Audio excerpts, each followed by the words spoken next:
We have a very snowy and cold weather pattern ahead as we go through the rest of February, and any snow lovers out there, you're going to love this forecast. So make sure to subscribe to the channel, like the video, give it a thumbs up, and share this video with friends, family, and on social media. Definitely appreciate it. Let's look here at our temperatures as we wake up tomorrow morning on Saturday, February 8th across the west. Coldest areas will be up to the north across Montana, Idaho, and Wyoming. Temperatures here are going to be at or below zero. So going to be pretty cold out there. And when you factor in the wind chill in parts of Montana, Idaho, and also into Wyoming could be 10, even 20 degrees below zero. So make sure to bundle up and bundle up with layers to cover any exposed skin out there, because frostbite can occur in less than 20 minutes time. Now in the central U.S. tomorrow morning, we're going to see the coldest air up to the north across North Dakota, South Dakota, Minnesota, and northern Wisconsin. That stretches over into the upper peninsula of Michigan. That's where we could again have temperatures here at or below zero for the most part, or any single digit temperatures will be. And looking here at the wind chills, mostly below zero in the Dakotas, northern Nebraska, and parts of northern Minnesota. Wind chills could be as cold as 5, 10, even 15 degrees below zero here. Wind chills are cold enough for frostbite in less than 20 minutes in this environment. So make sure again up here, just like Montana, Idaho, and Wyoming, you want to bundle up in layers and covering any exposed skin. Across the east, same deal. To the north, it's going to be cold. Across Maine, New Hampshire, Vermont, upstate New York, that's where temperatures will start in the single digits to near 10 degrees. Wind chills tomorrow morning will be around zero to maybe around 5 degrees below zero here, especially across Maine, northern New Hampshire, and northern Vermont and upstate New York. That's where those strongest wind chills are going to be, 5 degrees below zero. Further to the south near the Gulf Coast, temperatures starting off in the 60s. Have no problems there. A mild start to our weekend. Now let's look at the weekend temperatures for our highs. It looks like the coldest air will remain up across the Pacific Northwest, the northern plains, and the upper Midwest, and then the mild air along the Gulf Coast states from Texas all the way over to the Carolinas, and this does, by the way, include Florida. Now we are tracking a winter storm. This could bring heavy snow, ice accumulation, and the potential for thunderstorm activity across the central and eastern U.S. heading into the weekend. So here we go this evening, already seeing some snow showers across the parts of the Dakotas, into Minnesota, and even back into the Rockies here. And then we have warm air advection, which means we're warming up our atmosphere across the south.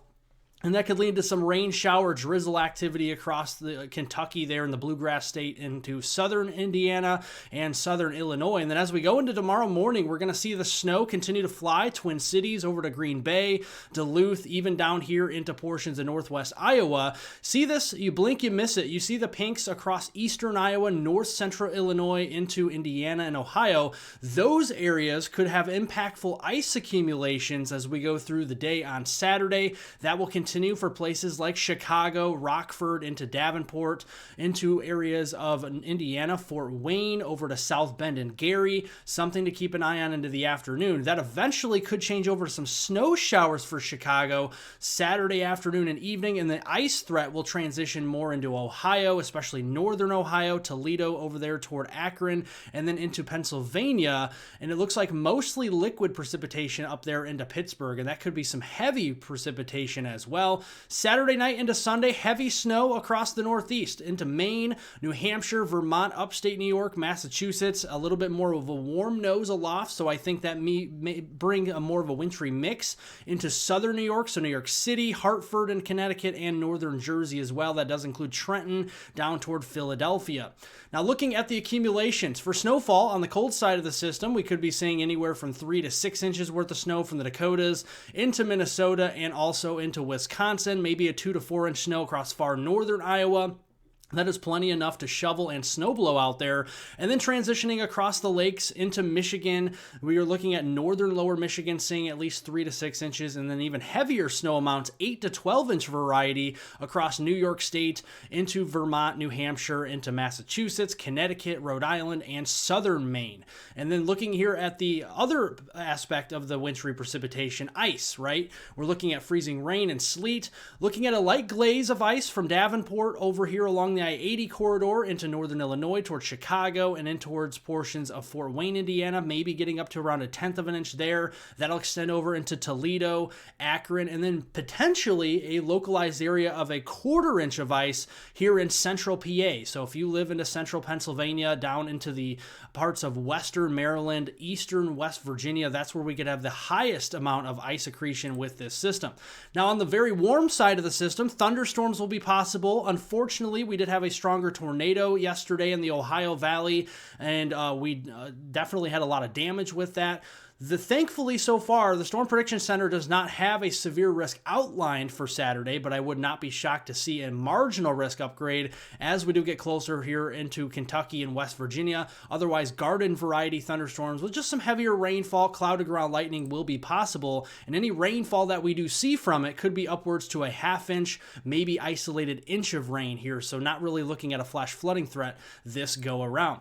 Now let's look here up in the stratosphere. The polar vortex is going to split, and when it splits, it's going to have two lobes, one moving towards Siberia and Russia, another one here, the main lobe moving in toward Hudson Bay and Canada, and then we have warming on either side over towards Scandinavia and also Alaska and the Aleutian Islands, and that's going to squeeze the cold air on both sides, right? We're going to see cold air moving toward Russia and Siberia, and then the other part, the stronger lobe of cold air moving into Canada, and this eventually will bring cold air into the lower 48 into the middle of February. So as we go into next week, Monday, February 10th through Friday, February 14th, that's where we're going to see some pretty cold air, especially up here in Alberta, Saskatchewan, Montana, into the Dakotas, and then some of that below normal temperatures bleeding all the way down into the Red River Valley. So we're talking southern Oklahoma, North Texas, getting into Arkansas, into Tennessee here, and that's squashing that ridge of milder air, but still there, right? Houston,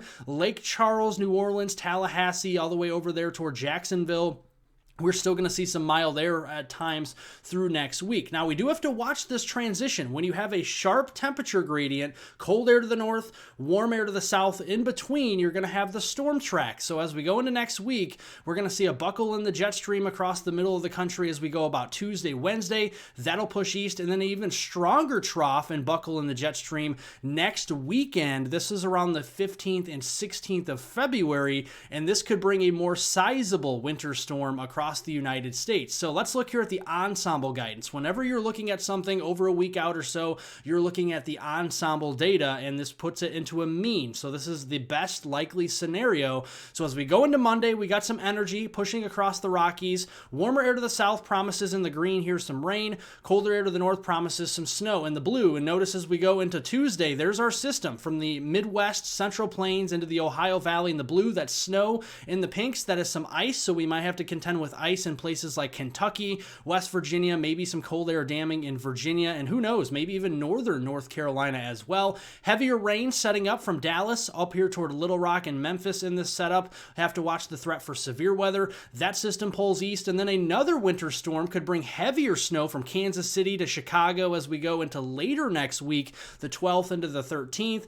Ice threat from St. Louis to Indianapolis into Louisville and Cincinnati. Heavier rain, severe weather threat down toward Dixie Alley. And then as we go in towards the following weekend, that could provide yet again another chance of a sizable winter storm somewhere across the central and the eastern United States. So the first system that comes through early next week, Monday and into that Tuesday, perhaps Wednesday morning time frame, that could bring a few inches of snow from Kansas east into Missouri, downstate Illinois through the Ohio Valley, likely into Kentucky there, into West Virginia and Virginia.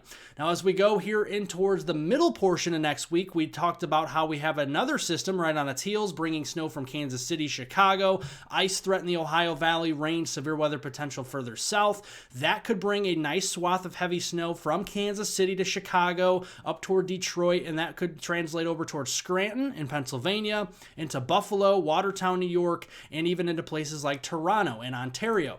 Now, as we go into next weekend, there is a lot of ensemble agreement here, not only just with the GFS ensemble, but with the European ensemble, ensemble and the Canadian ensemble guidance showing a pretty significant winter storm, likely the most significant of the three here as we go into that 15th of February and 16th of February. The average of a 983 millibar low pressure here somewhere across the Ohio Valley or the Great Lakes. To the northwest of that, we'll have cold air locked in place. That will bring cold air down on the backside, change the precipitation over to heavy snow. On the southern side, we're going to have warm air advection from the Gulf pumping northward, and that will give us heavier rain and severe weather potential. So here is what the ensemble guidance shows. You see some big energy coming in. And by the way, this could give us some very heavy snows for the Sierras out west, the watershed of California, over here to the Rockies, some heavier rains from Los Angeles down to San Bernardino and also San Diego. And then here comes that sizable winter storm. This one could be the biggest one of the three, and that would be next weekend, Saturday the 15th into Sunday the 16th. And then that would spread from the Midwest, the Ohio Valley and Great Lakes region further east. So Quebec, eastern Canada, down into New England and the Northeast. So a lot of areas seeing snow.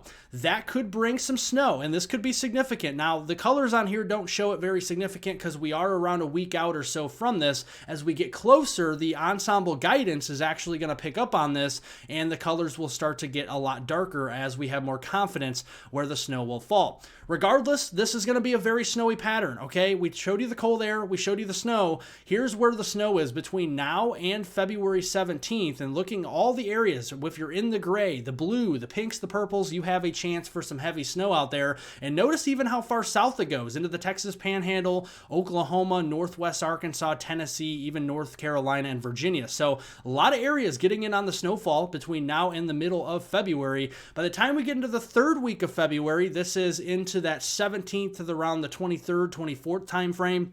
The polar vortex is still going to be kind of split. Very strong warming on the outer edge, kind of like a horseshoe here from the Aleutian Islands over toward Russia and Asia really over here. And that will just pull that cross-polar flow further south. And look at the lobe of the polar vortex centered across Canada right in our backyard. And that means we're going to see some very cold air pumping down from Canada southbound into the lower 48. And where you see these greens, those are temperature anomalies. This is already 2 weeks out, already showing temperature anomalies 10, 20 degrees below normal, and this could get a lot more significant as we get closer because it's not really taking into account the snowpack that we could be seeing as we have those snowstorms coming through next week, and just in general the intensity potentially of the polar vortex. So, and looking at the storm track into that third week of February, the 17th through the 24th, we're looking at a further south storm track because that cold dry air pushing that storm track further south, and that could give us a chance of some precipitation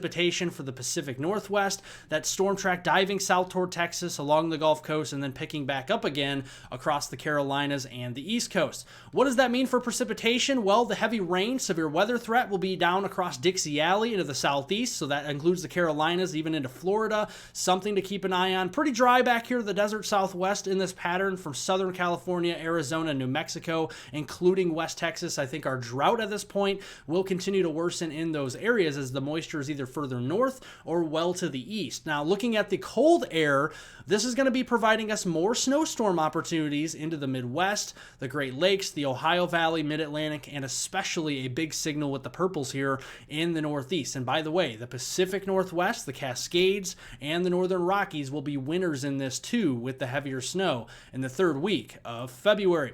Well, I hope you took a lot of information away from this video. If you did enjoy it, make sure to give a like down below by giving it a thumbs up. Share this video with friends, family, and on social media. Go above and beyond, and if you want to follow along with all of my detailed, accurate weather forecasts in the future, subscribe to the channel, turn on post notifications. We'll have another video out for you tomorrow, so maybe you're looking for that late morning into the early afternoon. But for now, that's all I have on the weather. Thanks for watching, and have a wonderful rest of your Friday out there.